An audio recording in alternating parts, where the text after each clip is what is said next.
But Patty Jenkins was the first one tapped. Before Charmin obeyed Shenoy, there was Patty Jenkins in Rogue Squadron, and then it was announced that the Rogue Squadron film was indefinitely postponed. I don't think they ever said canceled.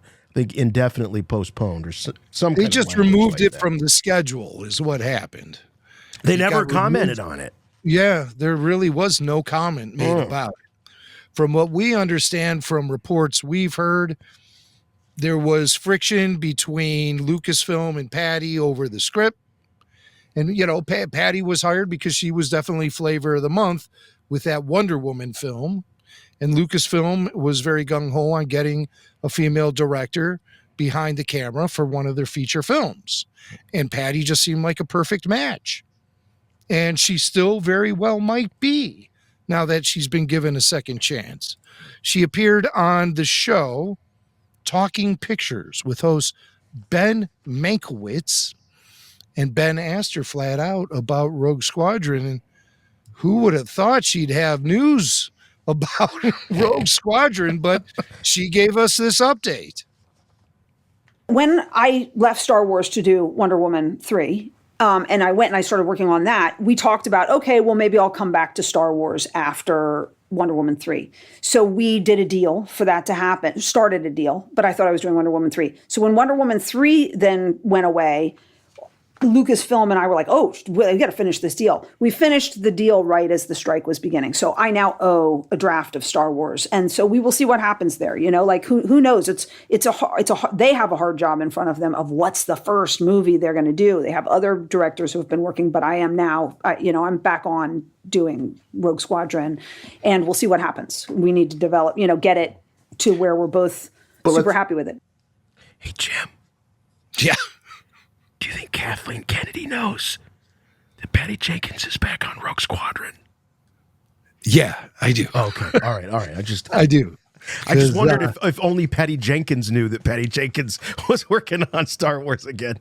Well, I think the obvious thing to look at here is the announcement in April 2023, not even a year ago, that 3 movies were in the works. One was a film about Rey that was to be directed by Charmin Obaid-Chinoy.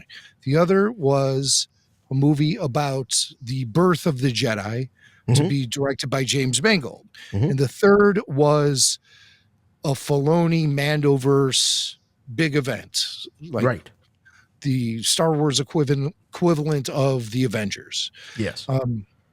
Well, what's happened here?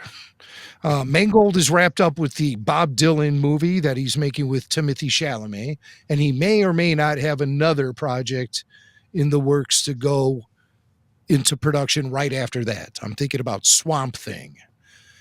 Okay. The Filoni thing is years off in the future. I mean, it's just not time for that yet. Right. So all bets were on the Rey film being the next film to get released. And I firmly believe that Lucasfilm believed that in April 2023 when they announced it, that would be the next Star Wars movie.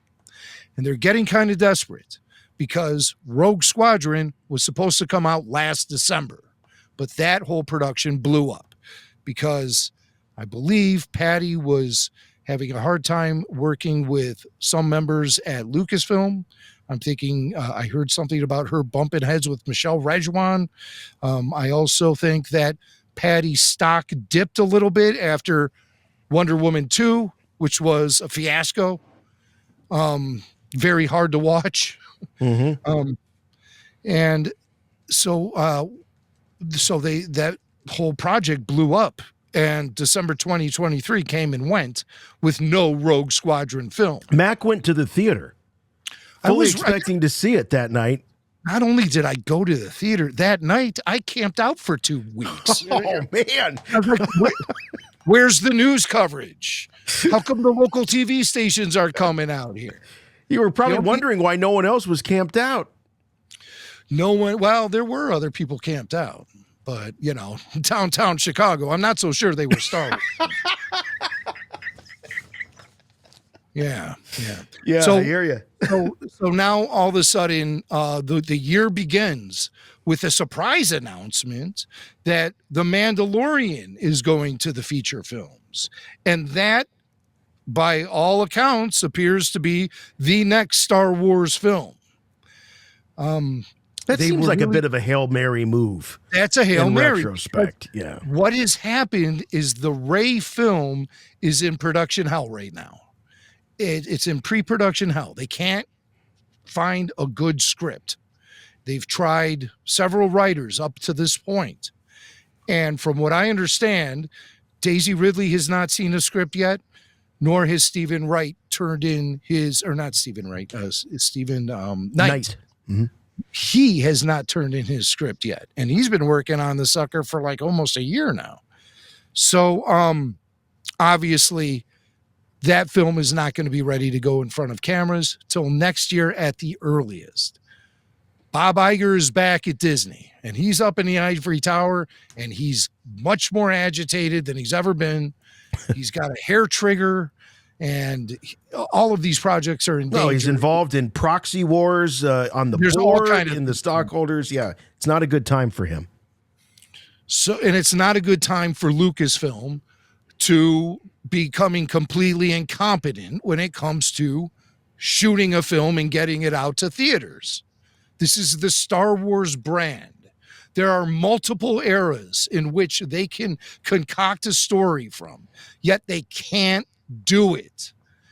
So fans, obviously, this is a source of a lot of fans losing confidence in Lucasfilm and why they're going to jump all over something like the Acolyte trailer is because the confidence level isn't there. Right. Because what's going on at Lucasfilm? Why can't they produce a single Star Wars film?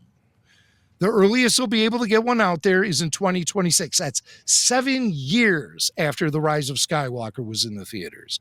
7 years.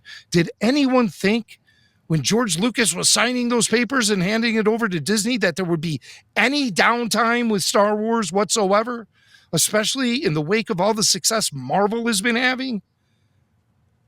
They just can't get it going. So they're looking back at other things, and they're calling Patty Jenkins back in.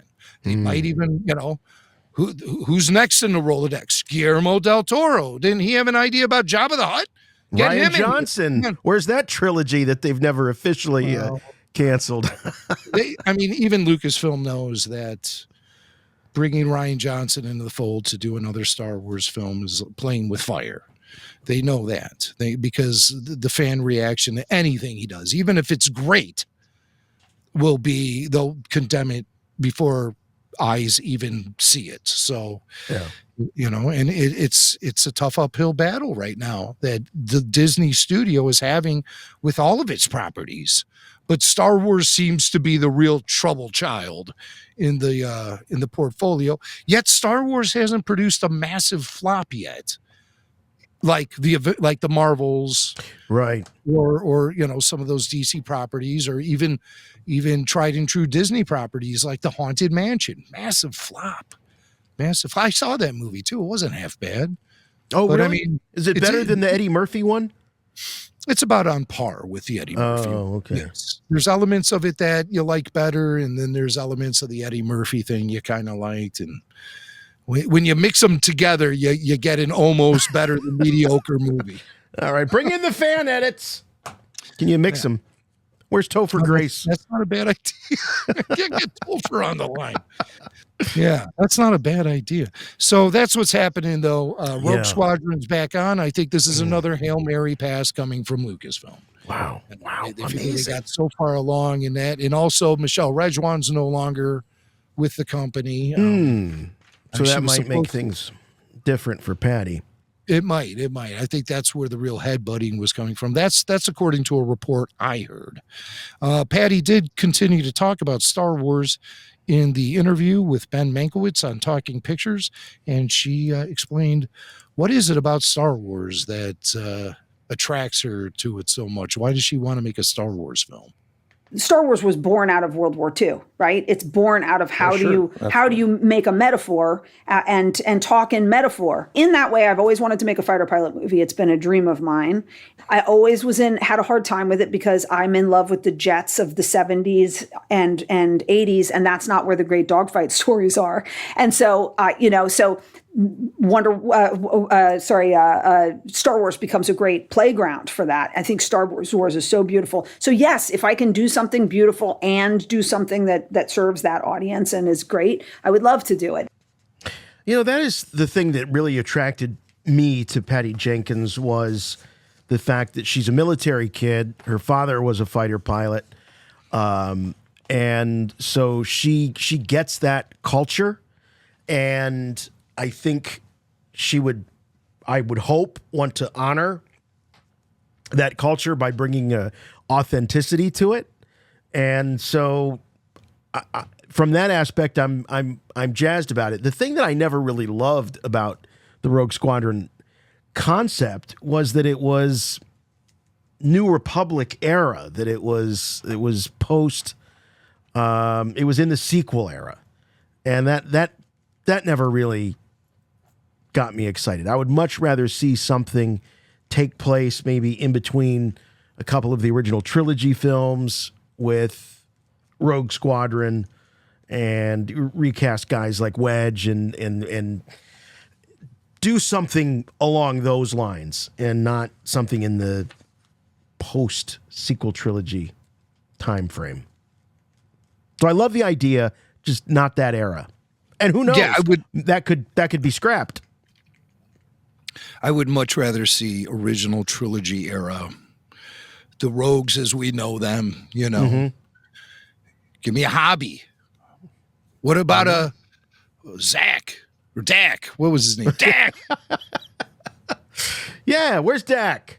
We know what happens to Dak. But he feels like he could take on the Empire all by himself. I want to see a show about him. Right. Give me Dak.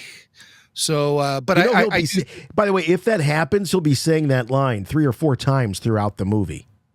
Oh, I feel like I could take on the Empire myself. And then that finally an Empire, bang. Yeah. Boy, is this guy, man, he's pretty gung-ho. It's like, it's almost like a little annoying. He keeps saying it. I appreciate the sentiment.